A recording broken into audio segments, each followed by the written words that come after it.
He laughed when he signed the divorce papers, smiling like a man who believed the war was already won. The kind of smile that comes not from peace, but pride, the quiet arrogance of someone who thinks they've outsmarted the system.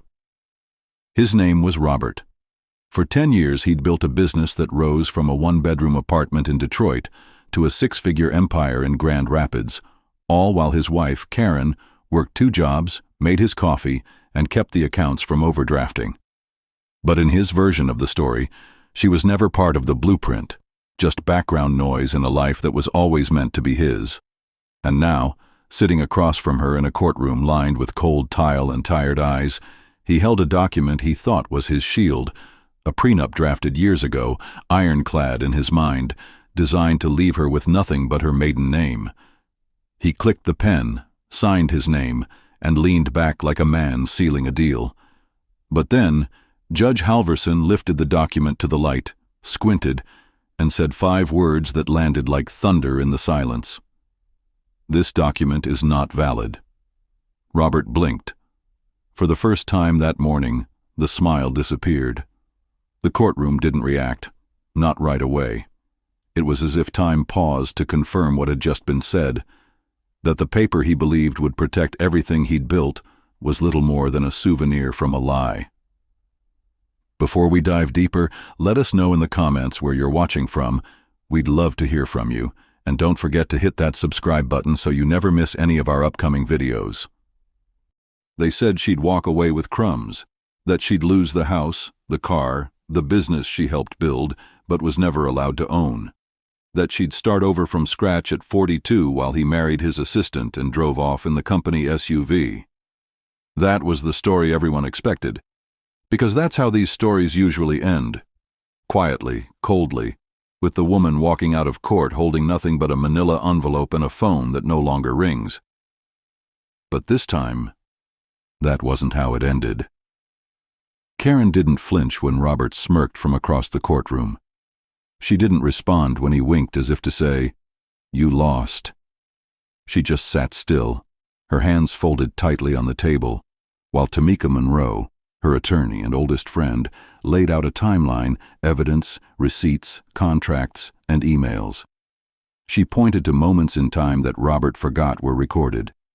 Pictures of Karen speaking to investors, bank statements showing money from her accounts funding their first shipment, handwritten notes she signed, passwords she created, a spreadsheet Robert once mocked her for organizing, now admitted as evidence.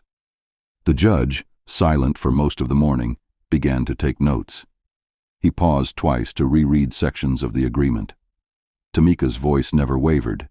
She spoke with the kind of calm fire that only comes from someone who's waited too long to be heard. Every piece of evidence chipped away at Robert's confidence. First, his knee bounced. Then his jaw clenched. Eventually, he stopped looking at Karen entirely. And still, she said nothing. It wasn't just a flawed document. It wasn't just a forgotten signature. What no one, not even Robert, realized was that the prenup wasn't just weak. It was never filed at all. Not in 2011 when it was signed. Not in 2014 when it was revised. Not once, in any year since their wedding day, had it ever been made legally enforceable by the county clerk's office. It was a paper shield, and when the judge held it to the light, it crumbled. Long before the courtroom, before the arguments and attorneys and legal filings, there was just Karen and Robert.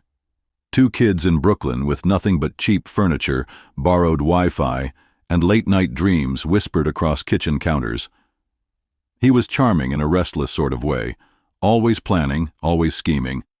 She was grounded, careful with money, deliberate with decisions. They moved into a 1-bedroom walk-up in Crown Heights. No elevator, no air conditioning, just ambition and a second-hand coffee maker that rarely worked. Robert talked about legacy, and Karen listened, even when she was tired, even when the rent was overdue and the fridge was empty. He started the business with a laptop on the floor and a business plan scrawled in the back of a notebook she'd used in college.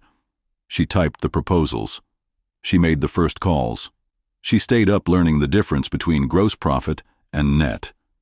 And while Robert called himself the founder, Karen was the one paying the electric bill, so they could keep the lights on. She worked at a diner during the day and took temp jobs at night, answering phones, processing invoices, handling schedules. When Robert got his first client, it was Karen who sent the invoice. When he forgot to prepare for a pitch, it was Karen who pulled an all-nighter editing the deck. She built the business with him, but her name never made it onto the papers because, "It's just paperwork, babe," he told her. "It'll complicate the taxes. Don't worry, we're in this together." So she let it go. Because back then, she believed him. She believed that love was enough, that building something together meant something, that when he won, they both did. She didn't ask for credit. She didn't ask for salary. She didn't ask to be listed as co-owner. She just wanted him to succeed, because she thought they were building a life, not just a company. By the time the business started bringing in real money, Karen was still behind the scenes, running payroll, managing vendors, writing emails under his name. She gave up a job offer from a publishing house in Chicago to stay in New York, said no to a graduate program so she could be available for late-night brainstorming sessions and early-morning investor meetings. She believed her time would come, that one day she'd be recognized not just as Robert's wife, but as his partner. But then came the coldness, the dismissiveness, the growing silence. He stopped thanking her, stopped listening. The meetings that used to happen in their living room were now behind closed doors at an office she didn't have a key to. She stopped getting copied on emails. She stopped being asked for her opinion. And when she asked about her role, what it would look like going forward, Robert smiled and said, "You're good at keeping things stable. Let me focus on growth." And so she did what she always did. She kept things stable, until the stability cracked. And then, the envelope arrived, thick, official, delivered by a man who didn't look her in the eye. The courtroom didn't look like much. Brooklyn Family Court, second floor. A place where names were reduced to docket numbers and marriages became paperwork waiting to be processed. The walls were painted the color of old paper, and the fluorescent lights above buzzed with a quiet hum, like something unresolved. It was summer, but the room felt cold. Robert entered first. Tailored navy suit, polished shoes. That same cologne Karen had bought him one Christmas still hung in the air, too sweet now, too familiar. He walked like a man arriving to finalize a business transaction, not a divorce. His attorney, Martin Levin, followed behind, gray suit, smug confidence, briefcase worn from years of courtroom victories. Karen sat across the room with Tamika Monroe, her lawyer, and her lifeline. Dressed simply, no flash, just quiet strength. Her palms rested on her lap, fingers interlocked to hide the shaking. She didn't look at Robert, not once, but she could feel his eyes on her, searching for weakness, waiting for a reaction that never came. The bailiff called the case. "Fields versus Fields." Judge Whitaker stepped in shortly after, robes heavy, expression unreadable. He looked like a man who had seen it all and was tired of seeing it again. He didn't smile, didn't nod, just scanned the room like a chess player studying the board before the first move. Martin Levin stood first.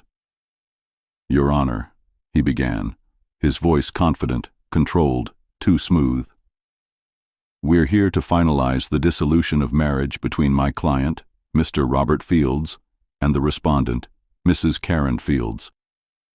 There is a prenuptial agreement signed by both parties which clearly outlines division of property and assets. We request enforcement of its terms, which award all current and future holdings to Mr. Fields in accordance with the agreement." Karen felt her throat tighten, but Tamika's hand briefly touched her elbow. A quiet reminder. "You're not alone." Tamika rose, slow and precise. "Your Honor," she said, voice steady, "we are challenging the validity of this prenuptial agreement. We assert that the document presented today was never legally executed. It lacks a witness signature, it lacks notarization, and, most critically, we have confirmation from the county clerk's office that this agreement was never filed. Not at the time of marriage, not afterward. Legally, it is as enforceable as a grocery list. For a beat, no one moved. Even the bailiff stood a little straighter. Levin smirked, flipping through his folder. Whether filed or not, the intention is clear. Both parties signed it. Mrs. Fields knew what she was agreeing to. Tamika didn't flinch. Intent does not override the law, Mr. Levin. The state of New York requires proper execution of prenuptial agreements. No notary, no witness, no filing. That isn't an oversight. That's failure to comply with legal standards. Karen kept her eyes forward. She remembered the day they signed it, at their kitchen table, without a lawyer, without discussion. Robert told her it was routine. It just keeps things simple, he said. You trust me, right? Now that same simplicity had become the crack in his armor. Judge Whitaker didn't respond immediately. He didn't ask for clarification. He didn't argue.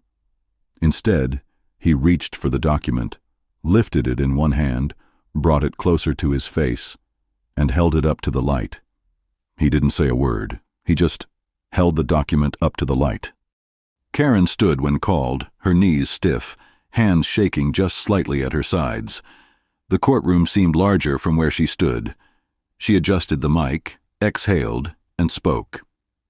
At first, her voice was thin, the kind that comes from holding too much in for too long. But as she talked, the words began to take shape. The memories found their rhythm. When Robert started the company, she said, we were 2 paychecks away from eviction. I worked mornings at a diner, nights answering phones for a temp agency. I used my savings to buy his domain name. I was the one who found the accountant, who sat with him through the legal paperwork, even if my name wasn't on it. I wasn't behind the scenes. I was the scene. She paused, looked at no one, then continued. I emailed the first investor. I prepped the materials. I followed up with them until they agreed to meet. I sat at the corner of the table during the pitch, quiet. Not because I had nothing to say, but because Robert asked me to let him take the lead. And when the check cleared, he kissed my forehead and told me, we did it. I believed him. Tamika walked the court through a series of exhibits, each one sharper than the last. First, a chain of emails from 2013, Karen's name in the sender field, direct correspondence with early investors, laying out projections, pitching services, scheduling calls, her tone, confident, informed, essential. Then, a series of photographs, low resolution but damning. Karen standing beside Robert at their first launch party, Karen handing out brochures at a trade show, Karen smiling, exhausted under a Field Solutions banner, her hair pulled back, name badge around her neck. Next, the bank records, multiple transfers from a joint account to business expenses, office supplies, hosting fees, legal filing costs, all from the period before the company had revenue. Before there was even a company bank account. Then came Yvette, Karen's older sister. She sat with her hands folded tightly, voice trembling but firm. My sister gave up everything for him, Yvette said. She turned down a scholarship to stay close. She watched over his parents when they were sick. She handled his business and the bills. And when he started pulling away, she thought it was stress. She thought it was a phase, but I saw it. I watched him erase her in real time. Robert shifted uncomfortably in his chair. The smirk was gone. His lawyer scribbled something quickly, but Robert didn't look at it. Then came the defense's rebuttal. The CFO of Field Solutions, a clean-cut man in his 40s, took the stand. Karen was around early on, he said, but I never saw her in board meetings. She wasn't on formal correspondence.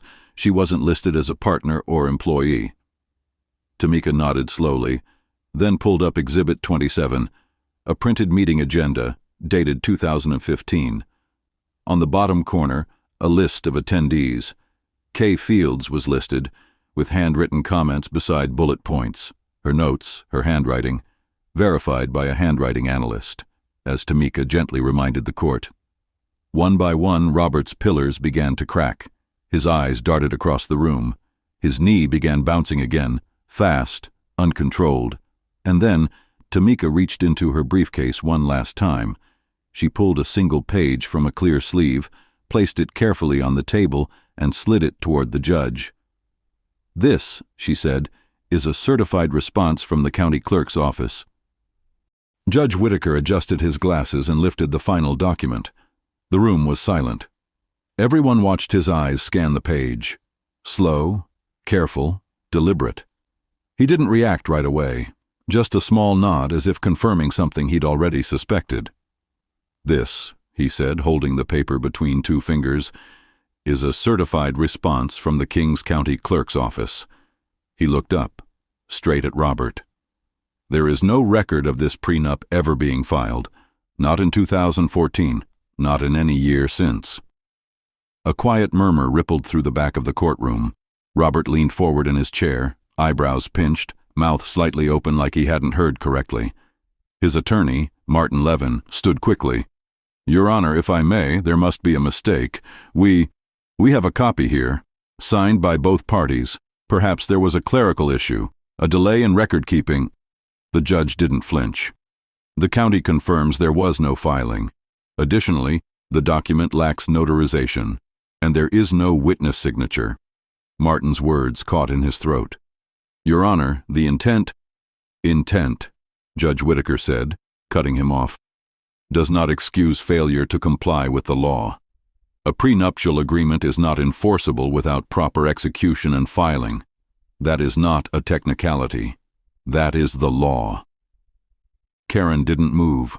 She kept her gaze fixed on the judge, refusing to let her shoulders rise or her lips tremble. Robert's foot tapped against the floor now, faster. His fingers tugged at the edge of the table. Then, in a voice too loud for the room, Robert interrupted. "Come on," he snapped. "This isn't fair. She didn't build that company. I did. She handled emails. She supported me. That's it. You can't just—" Judge Whitaker didn't raise his voice. He didn't blink. "Enough." The word was sharp, cold, final. It rang out and lingered in the air like a verdict before the verdict. The silence that followed stretched impossibly long. No one moved, not the clerk, not the bailiff, not the spectators in the back, and certainly not Robert. Because what the judge said next erased every ounce of confidence from Robert's face. Judge Whitaker looked down at the bench, then back up again. His voice didn't rise. It didn't need to. It carried the full weight of authority and consequence. "Based on the evidence presented," he said, "including financial records, testimony, and the failure to execute and file the prenuptial agreement in accordance with New York state law, this court finds in favor of the respondent, Mrs. Karen Fields." He let the words land. There was no reaction, just the kind of silence that follows thunder. The business known as Fields Solutions, along with the marital home and majority of shared assets, shall be awarded to Mrs. Fields. Mr. Fields will retain one vehicle and receive a division of remaining joint savings consistent with equitable distribution. For a long moment, the courtroom didn't move. No whispers, no papers shuffling, no chairs creaking. Robert sat completely still, not blinking, not breathing. The color had drained from his face. The confidence, gone. The calculation behind his eyes, gone. What remained was confusion. Stillness, like someone trying to replay a game they had already lost. Karen let out the faintest exhale. Not relief, not triumph. Just breath. The first full one she'd taken all day. Her hands were no longer clasped together beneath the table. They rested gently now, palms open, steady. The judge signed the final order with slow, deliberate strokes. Then he looked at Karen, directly, not through her, not around her, but at her. "You may be seated, Mrs. Fields," he said. And with that, the gavel dropped. The courtroom emptied slowly. A few quiet murmurs. The soft scrape of chairs being pushed back. Papers gathered. Doors creaked open. But Robert didn't move. He just sat there, staring at the spot on the table where the prenup used to be. The document he thought would guarantee his victory, his safety net, his silence clause. Now it was just paper, invalid, irrelevant. His attorney leaned in and whispered something, but Robert didn't respond.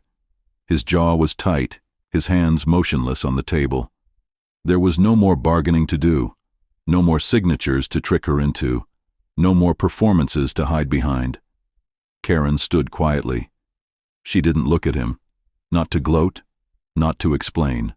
There was nothing left to say. She gathered her bag, the same worn leather one she'd brought with her to every investor meeting, every grocery store run, every doctor's appointment during his late nights building a company on her back. She walked past him, past the benches, past the bailiff. Her steps were calm, measured, grounded, out the heavy courtroom doors and into the bright Brooklyn daylight. She didn't cry, she didn't smile, but something had changed. The way her shoulders no longer curled inward, the way her spine aligned itself again, the quiet strength of someone who had once been erased and who now had it all returned. Sometimes justice doesn't come with flashing lights or headlines. Sometimes it comes with a pen and a judge who actually reads the fine print, and sometimes it comes with finally being seen. What do you think? Was justice served? Have you ever trusted someone only to realize they'd written you out of your own story? And if you thought this was shocking, wait until you hear what happened when a hotel maid answered a call in Dutch and the billionaire owner froze. Subscribe so you don't miss the next one.